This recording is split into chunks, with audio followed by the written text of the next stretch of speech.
Okay, this was Tom Cochran from Greensboro, who is during World War II was at the end of World War II was the captain of who flew 50 missions over North Africa and Italy. He was in reserves following the war and was a lieutenant colonel at that time. He flew 2 planes, and they were called the Zelma and the Thunder Mug. He started in 1943, and his first raid was on Rome over the railroad yards. And tell me a little bit more about that. Well, there's not a lot to tell. On your first mission, you're all eyes, you know. And we got through it, didn't have anybody injured. In fact, we flew 50 missions and brought our whole crew back, didn't lose any. One thing I'd like to correct there, I flew my missions out of North Africa and Italy, but we went to France and Germany and Austria and Yugoslavia and Greece and all over Italy, and of course Sicily and Santa Maria and everywhere they needed us. Okay.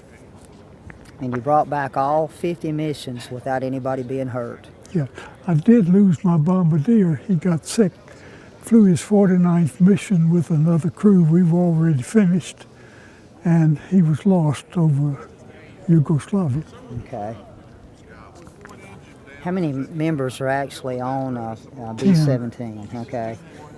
So you brought home the other 9 then. Well, another story there. My co-pilot was trained as a fighter pilot, and he wound up as a co-pilot on a B-17. That's the worst thing in the world that could happen to a fighter pilot. And he flew 5 missions in the B-17, and he said to me one day, I'm going over and talk to the colonel at the 1st Fighter Group, which was nearby, and see if I can get transferred over there. Okay. So, of course, when he went to see the colonel was very much in sympathy with his position, and he said, I'll get you transferred over here, and you'll have to teach yourself to fly that P-38. Okay. He finished his 50 missions, came home on the same boat with us. That's a good story. Okay, you had the 50 missions. What happened when you completed the 50 missions? Well, they transferred you back to the States unless they had some other spot they wanted to put you in there.